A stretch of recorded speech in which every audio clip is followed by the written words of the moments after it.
जय माँ वैष्णो गुरु जी। जय श्री माता दी डॉक्टर, बोलिए। गुरु जी, हमारा एक प्रश्न है। हुँ, हुँ।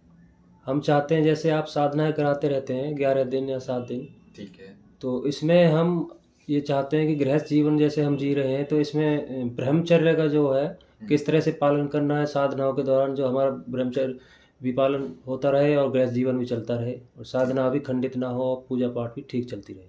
हुँ, हुँ।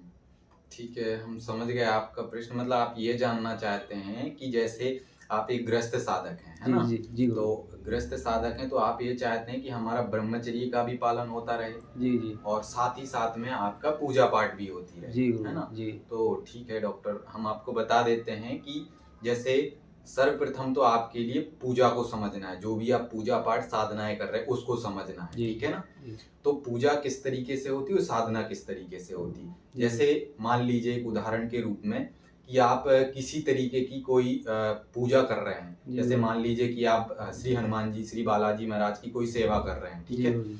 अब वो सेवा आप चाहते हैं किसी प्रकार की कोई मनोकामना, कोई इच्छा को लेकर के आप चाहते हैं कि वो जी। पूजा-पाठ, वो साधना कर लें हम, ठीक जी, है? जी। मान लीजिए 11 दिन की आप कोई सेवा करना चाहते हैं किसी मनोकामना जी, को लेकर, ठीक है?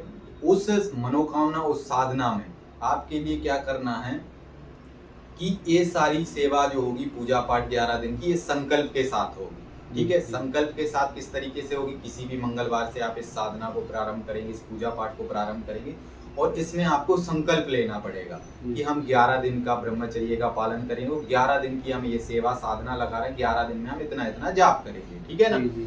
तो इस तरीके से जब ये सेवा करेंगे, साधना करेंगे आप, तो इसमें आपके लिए पूर्ण ब्रह्मचर्य करना है पालन, ठीक है ना? जी, गुरु जी। और इसमें मतलब 11 दिन तक आपके लिए पूर्ण जो ब्रह्मचर्य का पालन पूर्ण तरीके से करना है, ठीक है? क्योंकि ब्रह्मचर्य का मतलब ये भी हम आपको इस वीडियो में समझा देते हैं, बहुत सारे लोगों को भी समझ में आएगा कि ब्रह्मचर्य का अर्थ क्या है? ब्रह्मचर्य का मतलब ये है कि सर्वप्रथम ये ज़रूरी नहीं है कि ब्रह्मचर्य का कि मतलब जैसे एक पति-पत्नी जो होते हैं एक दूसरे के संपर्क में आते हैं, तो यही एक ब्रह्मचर्य का खंडन नहीं होता है। अपितु ब्रह्मचर्य के खंडन जब हम किसी प्रकार का कोई अनुष्ठान करते हैं, कोई संकल्प लेकर के कोई जप करते हैं, तो उस दौरान हमारे लिए सभी प्रकार की इंद्रियों पर भी हमें कंट्रोल करना पड़ता है। अगर हम अपनी इंद्रियाँ जैसे मान लीजिए हम अपनी आँखों पर, हमारी दृष्टि पर अगर हम कंट्रोल नहीं कर सकते हैं, तो ये भी ब्रह्मचर्य के खंडन में आता है क्योंकि आप किसी प्रकार की विशेष पूजन पाठ कर रहे हैं, विशेष साधना कर रहे हैं, विशेष किसी प्रकार की कोई मनोकामना की पूर्ति के लिए जब साधना कर रहे हैं। तो अगर आप उस दौरान अपनी दृष्टि पे कंट्रोल नहीं करते हैं, अगर आप किसी पराई स्त्री पर अपनी दृष्टि गलत डालते हैं और जी, आपका गुरु जी। अनुष्ठान चल रहा है, तो उस दौरान उस गलत दृष्टि डलने से भी आपका ब्रह्मचर्य खंडित हो गया। जी, गुरु तो जी। इस चीज़ का आपको पालन करना है, ध्यान रखना है और ख़ास तौर पर ब्रह्मचर्य का जो पालन होता है, किसी विशेष साधना, विशेष अनुष्ठान पर ही होता है। अगर आप नॉर्मल तरीके से किसी प्रकार का आप कोई पूजन पाठ कर रहे हैं, जो नित्य प्रति पूजन पाठ होता है, सुबह के समय या संध्या के समय,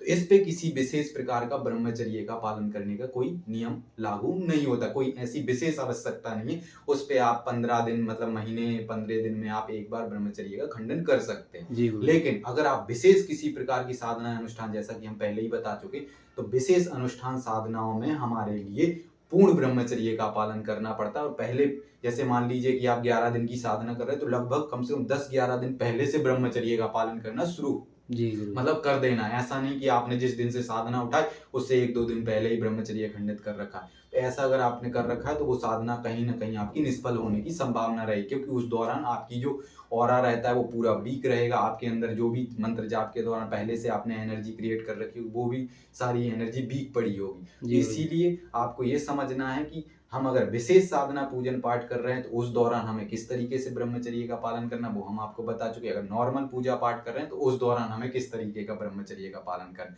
लेकिन अगर आप ज़्यादा विशेष ऐसा चाहते हैं कि भाई आपकी पूजा पाठ का भी आपको फल मिलता रहे। जैसे मान लीजिए ये तो विशेष साधना है, हमने आपको बता दी 11 दिन के अनुष्ठान, जी। उसके लिए अलग प्रकार की मतलब विशेष ही करके हमारे लिए पालन करने पड़ते हैं ब्रह्मचर्य के। लेकिन नॉर्मल पूजा पाठ का भी हमारे लिए फल मिलता है। तो जी। नॉर्मल पूजा पाठ का जो फल है वो जब ही मिलेगा जब आप 1 महीने में 1 बार ब्रह्मचर्य का खंडन करेंगे या ज़्यादा से ज़्यादा 2 बार। लेकिन अगर आप लगातार हफ्ते में 1-1, 2-2 बार ब्रह्मचर्य का खंडन कर रहे हैं, तो आप जो नित्य प्रति का जो भी पूजन पाठ आप करते हैं, जी, उसमें भी कुछ ना कुछ ऐसी संभावना रहेगी कि उसका जो पूर्ण फल है, पूर्ण पूर्ण लाभ है, वो आपके जीवन में उदय नहीं हो पाएगा, ना ही आपके परिवारजनों के जीवन में उदय हो पाएगा।